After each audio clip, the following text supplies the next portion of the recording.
more active, more fulfilled, and the riches you used to crave will arrive in your life in amounts more than sufficient to meet your wants and needs.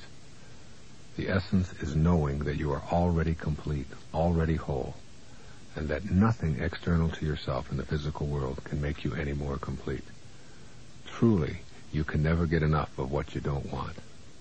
The overweight person who eats the food doesn't want the food, but is still pursuing it. They don't understand the message of St. John of the Cross.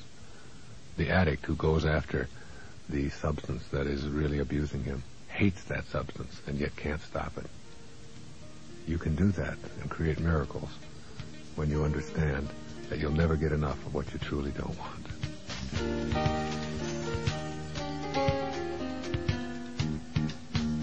What we want to do here is look at some suggestions for creating this miracle mindset. You have an idea of what the mindset is, what it involves, some of the specifics of it. And now I'd like to look at some of the suggestions, some of the things that you can do and practice in your life in order to get there. Because keep in mind that it's first and foremost becoming a spiritual being, and then it is developing a miracle mindset, and then it is applying that mindset in your world, in all areas of your life. I think the most important thing is to practice these inner affirmations, giving yourself permission to adopt new ideas. Inner affirmations are very powerful. If you repeat something often enough to yourself, over and over and over again. That's why a mantra is so effective in meditation, because you're constantly repeating something until you become the mantra, and you actually use the mantra to get rid of the mantra so that you can go beyond anything. And the mantra is just a way of training your mind to stay focused and disciplined on just one thing, and then ultimately you go past even that one thing and you enter that pure consciousness, unified field, where you get these glimpses of this bliss that I have been describing here. Keeping an open mind to all of this is really important. So some of your inner affirmations can go like, I will keep an open mind. Today I'm not going to judge anyone or any idea. I am open to an infinite number of possibilities that are presently available to me. Or just because I can't see it or don't fully understand it doesn't mean it's non-existent. I mean, think of all the things that you didn't understand at the time that existed in the world. I mean, when you were crawling, you didn't understand walking. That doesn't mean walking didn't exist. And when you were walking and couldn't run, running was something you didn't understand, but running existed. And when you were learning to add, quadratic equations didn't exist. Now, they didn't exist for you because you didn't understand them, but they still existed in the world. That which you don't understand, even some of the principles we're talking about here, because you don't understand them or you don't grasp them the first time around, doesn't mean that they don't exist. So you want to have an affirmation that just because I don't understand it doesn't mean it's non-existent. You can say, like, today, for this one day, I will suspend my disbelief and be open to anything being possible for me. I will act on my new openness rather than my old skepticism. That openness, that willingness to suspend disbelief, is going to come about only if you affirm in your mind that this is something I'm willing to do. And you see yourself as capable of doing anything that any human being has ever done. The universal law that allowed it to happen is still on the books. So you don't ever tell yourself that there's something that others have done that you can't do. You get rid of that and open yourself up with new affirmations. For a few moments in your encounters with strangers today, shift to knowing and trusting as your way of interacting. Good strategy for getting a miracle mindset. Let go of doubt and treat that clerk or the telephone contact with trust and confidence. Just try it. Say to yourself, I trust this person. I will not doubt, and I know that the things will work out in a positive way. Now, this is an intriguing kind of thing for me. I can remember not too long ago I walked into a bank, and I had a whole lot of foreign checks and drafts from another country, and the bank receptionist was very sort of hostile to having to do this and wasn't really enthusiastic about this transaction.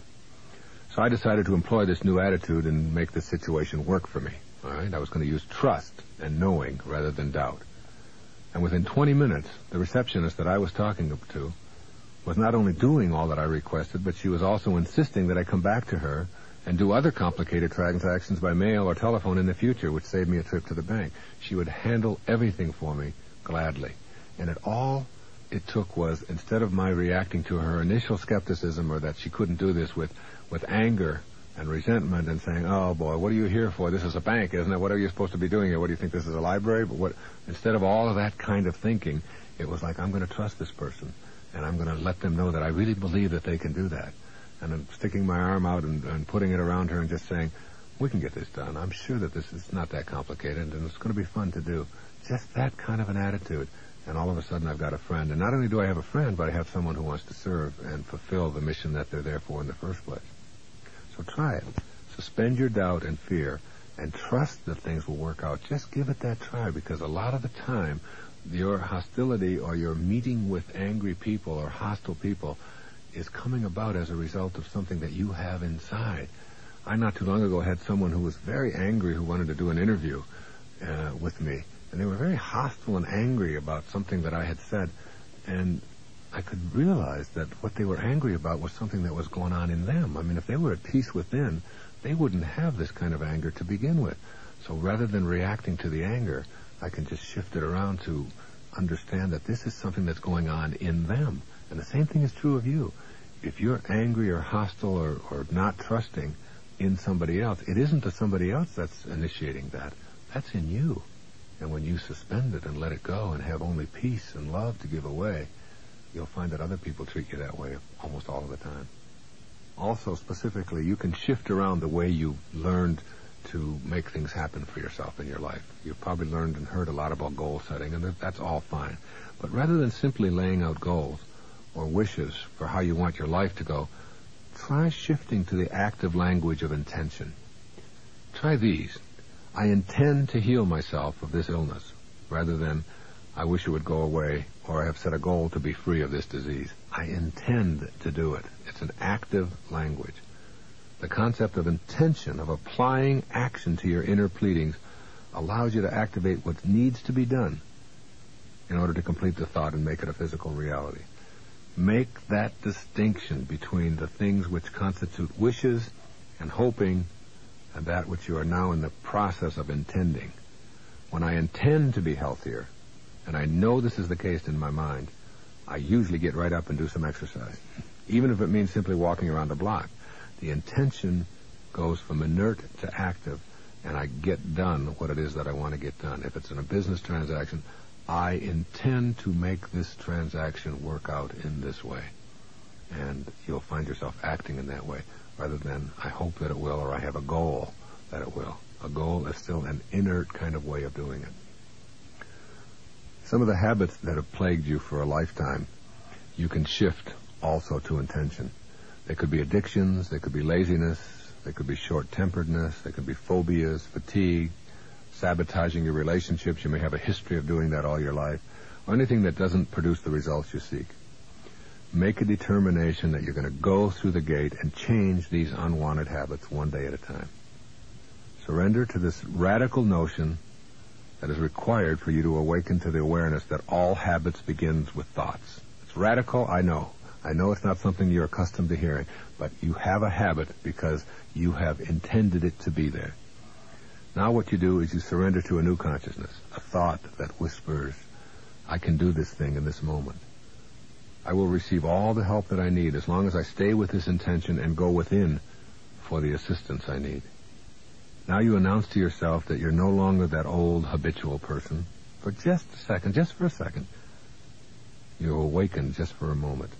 Then you go to the next moment with this surrender, not thinking about tomorrow or anything in the future. In the now, in this moment, you have the answer. That's how you go about making those seemingly difficult changes, one step at a time, with an inner grace that allows you to surrender and stop fighting. All those habits, those things that have plagued you for your entire lifetime, that you think you can't change, that are just a part of you, are nothing more than thoughts turned to intention, turned into laziness, addictions, short-temperedness, phobias, fatigue, whatever. Change the thought, change the intention, and you no longer have those as your consciousness. What you can do is create an inventory of all the things in your life which you continue to pursue, but truly you don't want in your life. This is actively putting into your life